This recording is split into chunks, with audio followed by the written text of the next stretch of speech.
Okay, so last week we talked about the United States' actual entry into the war and the factors that led the United States from its neutrality to being involved, knowing, of course, that even when the United States had declared itself neutral, that the United States was still heavily supplying and loaning money to the Allies and not quite so much to Germany, mainly because of the blockade. What was kind of the main thing, probably arguably one of the biggest things or biggest reasons why the United States made the decision to declare war on Germany? Yes.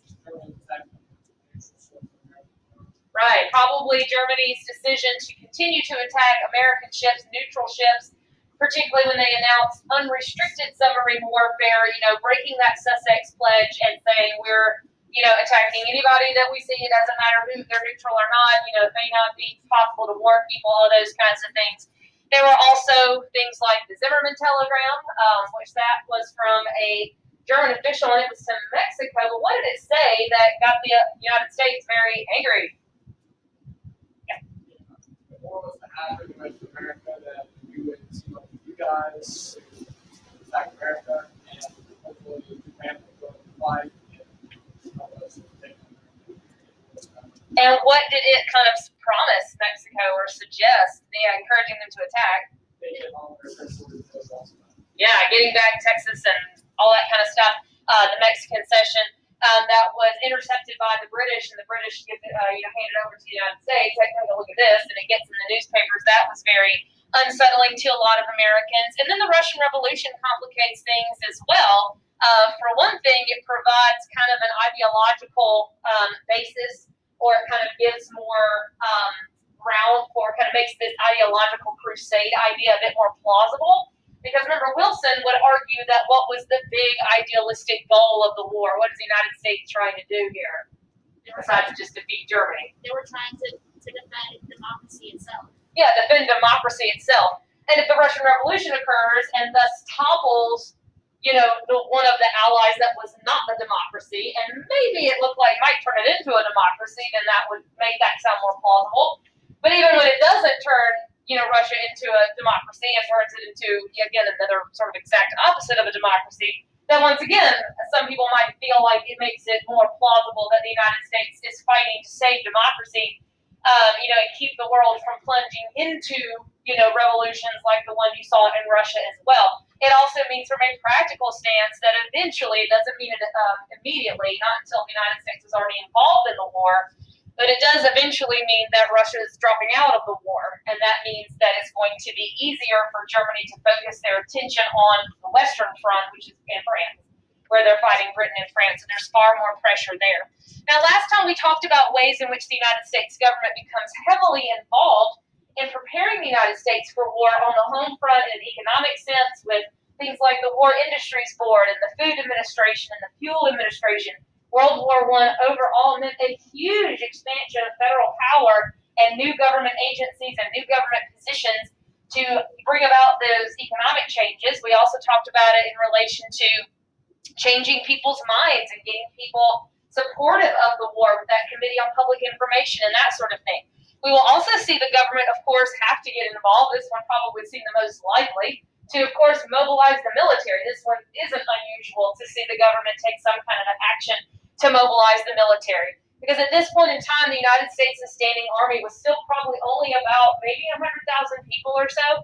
And so they are going to have to go through some very quick measures to very quickly raise the soldiers, the men, and increase the size of the Army and Navy in order to fight this. How do you think they might go about doing that? A draft. That's exactly what they're going to do. They do resort to as many voluntary methods as they can, and that's absolutely a part of the propaganda campaign and part of what groups like the Committee on Public Information would be doing. So they do encourage it being done voluntarily, but ultimately they've got to create a very large American fighting force in a pretty short amount of time. They get them trained and ready and sent to Europe to fight in a pretty short amount of time in order for them to be effective. The American Expeditionary Force, that is essentially the name of this army that they create. That is the name of the whole unit, the several hundreds of thousands of American soldiers, ultimately about somewhere around 4 million, I want to say. soldiers that are recruited or conscripted or volunteer for this fight. So that's what they call this army of the United States that they're sending over to Europe. It's the American Expeditionary Force, or sometimes it's just abbreviated the AEF. It's the American troops, the American forces that they are raising. Now, again, they are trying to raise an army very, very quickly in order to get them over to Europe while they can still make a difference before, the British and French forces are exhausted or run out. The only thing that's going well for them there is that Germany's just about nearly as worn out as they are. And yes, while they will resort to a lot of voluntary measures, and there's a lot of propaganda, just like the save your food, grow your own vegetables, don't light your lamps on Monday nights or whatever the case may be. There's plenty of your country needs you. You need to volunteer, go fight, for democracy, fight against Germany, all those kind of things. There's just as many propaganda posters and encouragement of people to enlist in the army as there are of all the saving food and fuel and those kinds of things. So there are numerous thousands, hundreds of thousands of men, young men and women that will enlist in the army voluntarily. But there are, of course, many more that are what we call conscripted. Conscription means the draft. So that is just the draft that has been used. Say just the draft. It's not a good way to put it. It's the draft. It's been used before. That had been done during the Civil War. And typically that's not something, governments love to do, but it does work, and it will, get the necessary forces they need in a short amount of time. The Selective Service Act is the law that instituted the draft at that moment. So Congress passes the Selective Service Act, which institutes the draft. And that would mean that all males from the ages eventually 18 to 45, I think it started out like at a smaller 18 to 30 something maybe, and then they eventually expand it. But all males eventually 18 to 45 years old would have to register for the draft, and then they have a processing method, basically a lottery type method, where they draw out so many names, or sometimes it's by birth date or different things, and conscript those names into the army. So again, a lot of them are drafted, and they do draft millions of American soldiers into the American Expeditionary Force. Roughly about half of them will eventually see action. The American Expeditionary Force, for the first time, women are allowed to enlist. This is the first time women officially allowed to enlist in the military. Now, women were not fighting in combat in World War I, but many women do serve as nurses. And in fact, at this point in time, only women could serve as nurses. Ambulance drivers, a lot of them employed in clerical positions as secretaries and other kinds of clerks and things like that, both at home and in Europe, and switchboard operators and things like that, but for the first time officially serving are able to enlist in the Army. It also includes, of course, a large number of African American soldiers. Of course, they are fighting in, unfortunately, segregated units. And we'll see some examples later today of, ways, of course, that discrimination was, very noticeable. And but African Americans still seeing, actually, some of the first Americans to see action in the First World War. So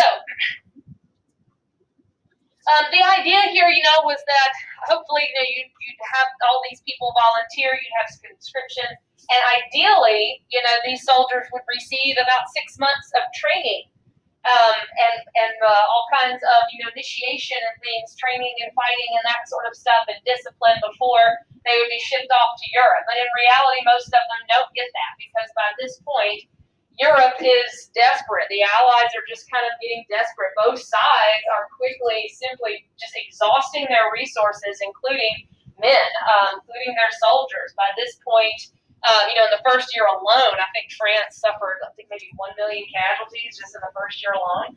And so they are desperate for reinforcements. They are desperate for American forces to come online. And so a lot of American forces were shipped out and sent to France before they really had a chance to get that adequate training. And that's one of the reasons why some of the casualties are incredibly high for American forces, or incredibly high all over the war, of course. But even though the United States is not involved until really the final year, those casualties are quite high. So again, we're not really going to go too much into the military details here. I know that disappoints some people. I know that's some of your favorite stuff to talk about. But we're just going to kind of briefly run through some of the major campaigns that the United States was involved in, and sort of how the United States forces contribute to this final phase of the war. Keeping in mind, the United States is not involved in World War I until really about the last 18 or 19 months. And then it's really only the last maybe 12 of that there's a significant number of American forces fighting. So the United States, of course, declared war in 1917.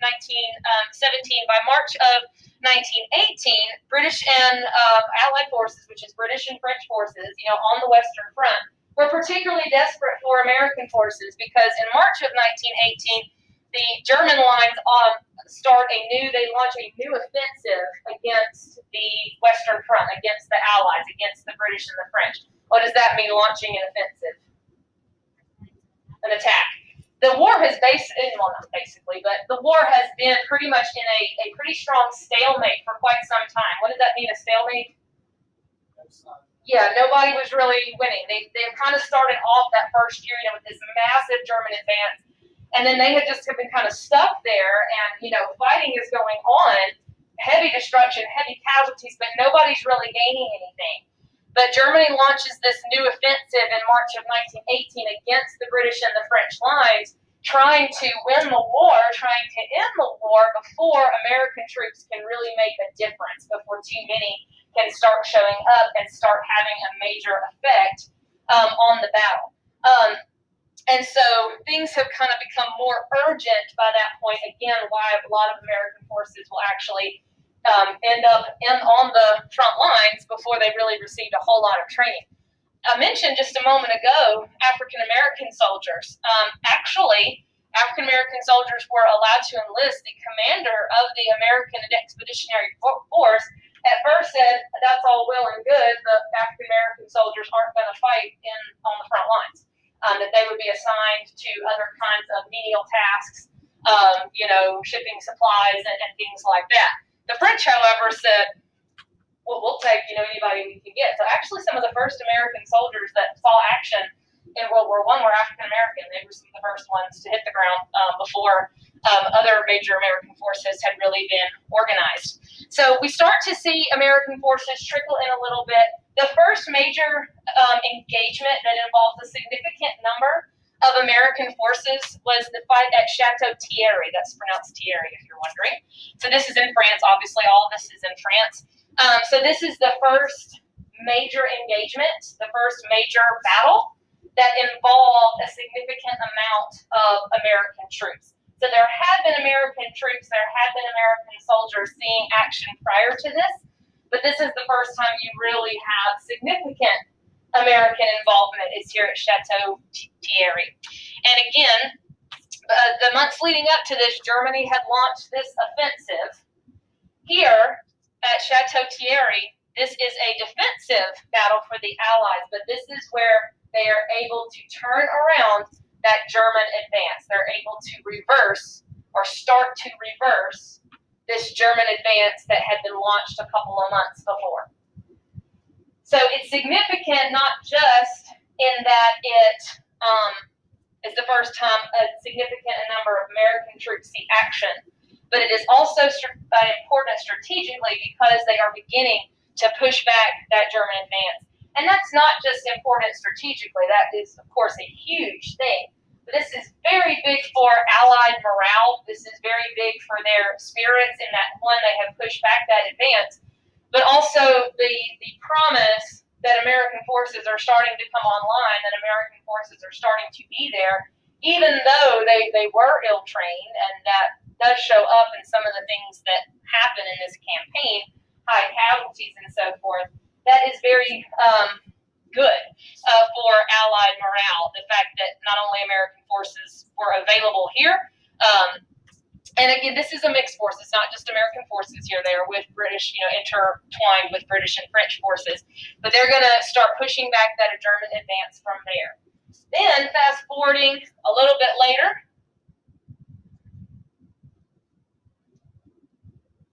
to what becomes the final Allied offense, the Meuse-Argonne offensive, which took place from September to November of 1918.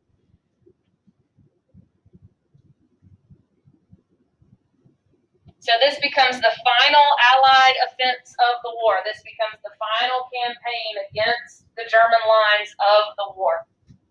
And again, this involves a large number of American troops. It is certainly the largest battle involving U.S. troops in World War I, and at the time was really the largest military engagement the United States had ever been involved in. Probably about 1.2 million or so American soldiers fighting at Meuse-Argonne. So, and this, again, it's a whole campaign. This goes on for months. Casualties are extremely high. Again, American forces not incredibly well trained. Commanders using a lot of tactics that caused very high casualties, launching these brutal assaults and these frontal assaults, which just resulted in a lot of people being killed in action. But ultimately, they are able to outlast and to wear out the pretty much already exhausted German forces. By this point, American troops continue to arrive. It eventually gets to a point where they're arriving in France, maybe about 10,000 of them a day. And every day, another bunch comes in, another bunch comes in, another bunch can come in. And at a point where Germany can no longer do that, and they just simply cannot keep up. So German supplies are dwindled. Both sides are exhausted, but Germany, of course, is becoming even more exhausted because they don't have the reinforcements constantly coming in like Britain and France do as more and more American troops start to arrive. So their supplies are dwindling. They're completely worn out. They're simply running out of men. Eventually, some of Germany's allies start to abandon them. They're done. They start backing out of everything. And that eventually leads, of course, to Germany agreeing to stop fighting. And the offensive concludes with an armistice. What's an armistice? What are you agreeing to in an armistice? So what do you think? Yeah. Truce, yeah, stop fighting. So it's not exactly an outright surrender, but an agreement to stop fighting. So Armistice Day is declared November 11th, 1918. That's why we celebrate Veterans Day on November 11th. That is recognizing the World War I armistice, the end of the fighting, and Germany laying down their weapons and evacuating the territories that they had occupied. And that's the end of this end of the war.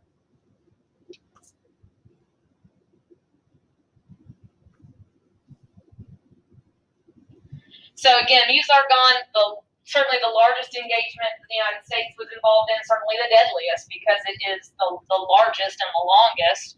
I mentioned the inexperience, some of the tactics that were being used. This was also in the middle of, if you notice the year, and we haven't heard enough about this past 6 months, but this is also in the middle of the flu pandemic. And so that is a reason for a lot of the casualties as well, which they believe actually probably originated in an American army camp and then spread throughout the world.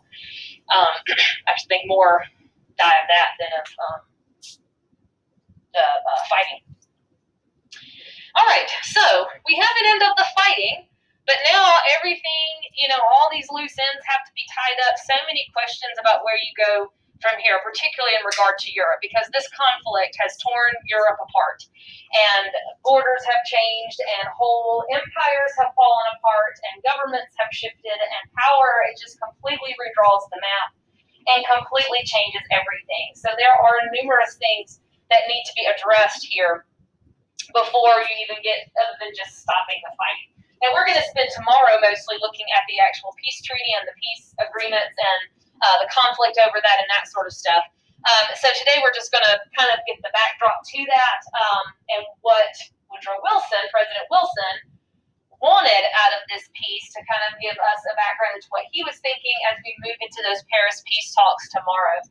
So the United States' contribution to all this, the military contribution, you could make the argument perhaps was, more for, I don't want to say that it was more about boosting morale than anything else, because American forces did play a pivotal role in those final campaigns. But the United States' contribution in the way of supplies, in the way of money, and all of that, and simply just the manpower, may have been more important than actual strategy and tactics and those kind of things.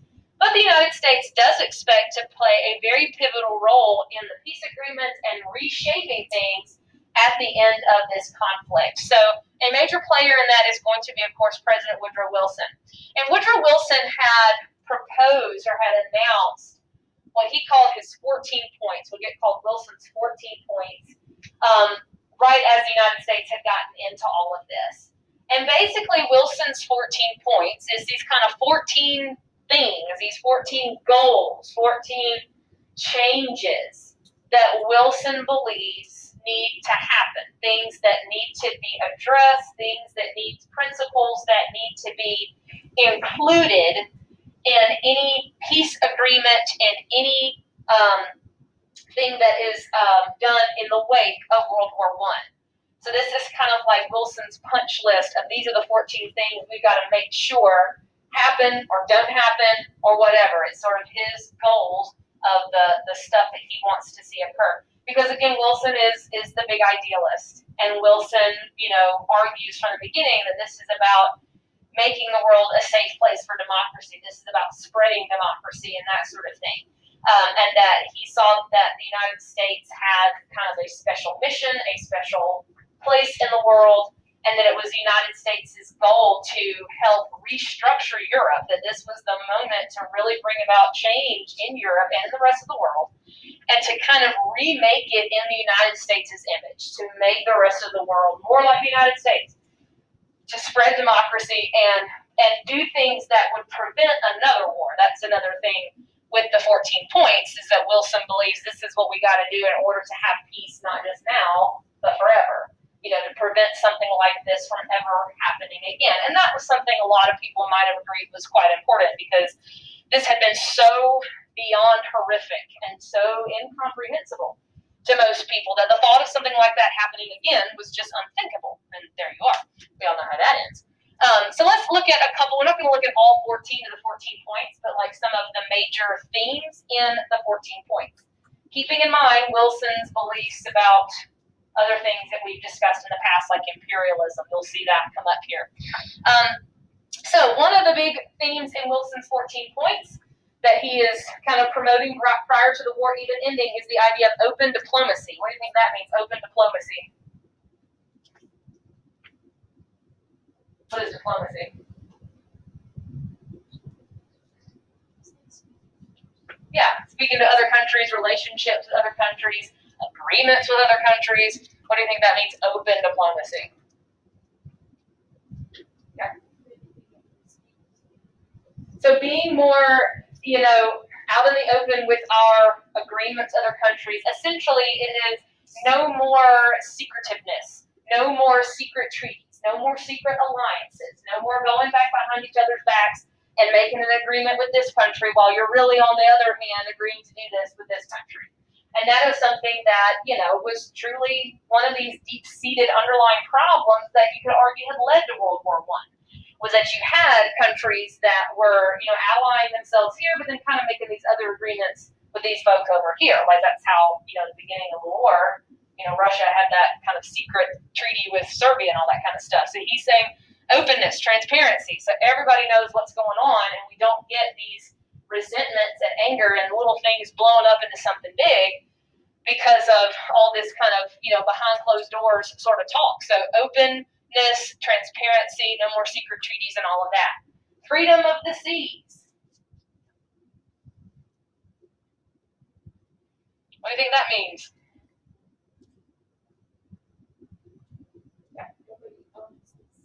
Nobody owns the Atlantic. Nobody owns the Pacific. So this specifically has to do with, trade, about keeping trade open for all countries. It is about protecting the rights of any country to trade and to do business and to travel and so forth with any other nation, particularly, protecting neutral nations. This one would probably be an important one to the United States, seeing as how, the United States' neutrality had been one of the big reasons why they got involved, or we got involved. So, protecting neutrality, making sure that countries can trade with whoever they want and not get dragged into their politics, not get dragged into their wars, so forth and so on, and just being able to have free commerce. Another big one is arms reduction. Wilson wants to see that. Now, what does that mean?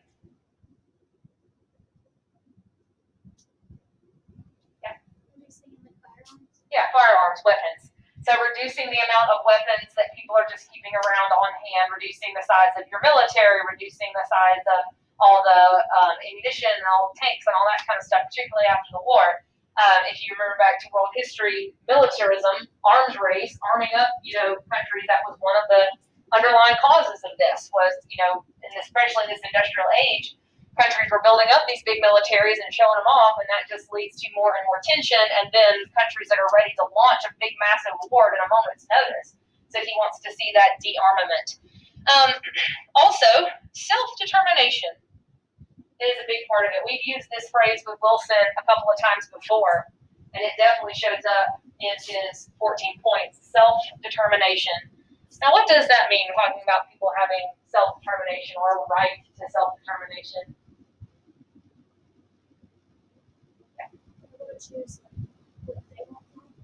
Choose what you want to happen for yourself. This is pretty much a comment on imperialism, and that we know Wilson is an anti-imperialist, and that he has said, countries or people should be able to determine for themselves what they want their government to be, what they want their country to look like, what kind of a world they want to live in.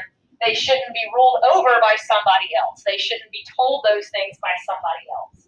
So this is definitely an attack on imperialism.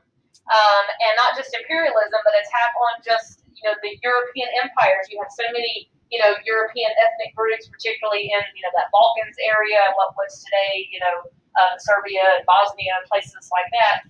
They had been ruled over by these empires, Austria-Hungary and all that kind of stuff, which is no more by the end of World War I.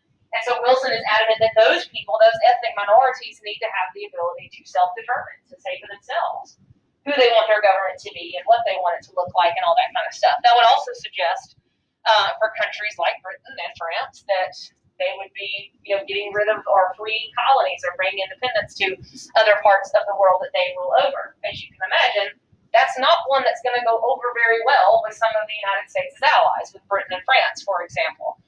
So a lot of these things won't. But probably the one that Wilson perhaps loved the most, or that he thought maybe was one of the most important things that had to be included in the peace agreements. Keeping in mind, Wilson's 14 points is not the peace agreement. This is what Wilson wants to see happen. And we're going to see later what of this actually gets into the peace agreement and what doesn't. But one of the things that Wilson thought was crucial is he proposes the concept of something called a League of Nations. You've probably heard of this before. So a League of Nations would be an international organization in which countries, nations of the world would be represented. What do you suppose the purpose would be? Yeah. Open diplomacy so that people are keeping secrets from one another. Everyone's meeting up all at once. Yeah. So it'd probably accomplish a lot of these goals, wouldn't it? So have some place where there is openness, where there is transparency, where there is some kind of international organization that can try to work out problems, mediate disputes, maybe even work together to make sure those things don't become problems anyway, head things off before they become an issue. It is overall a peacekeeping thing. It is about being transparent. It's about having conversations about problems and trying to work them out together as opposed to fighting about it, to try to avoid this kind of thing from happening in the first place. If it sounds a lot to you like something like the United Nations, you're right. This is the precursor to the United Nations. So this is something that Wilson thinks is incredibly important. So this is all the stuff that Wilson has been talking about for probably a year or more prior to the war ending. So tomorrow we will look at the negotiations again. all this sounds probably really great to a lot of folks, but to those countries like Britain and France that, one, have lots of overseas territories that have suffered far more damage than the United States has in all of this and are not about to let countries like Germany just walk away like nothing happened. They're going to be at odds with Wilson here over all these things, as well as the people in the United States are going to be quite at odds with Wilson about this and are going to see a lot of these things as intrusive on the United States. And want to kind of walk away in the other direction. So that's what we'll look at tomorrow and see how all that worked out. So there we are. Questions on anything there?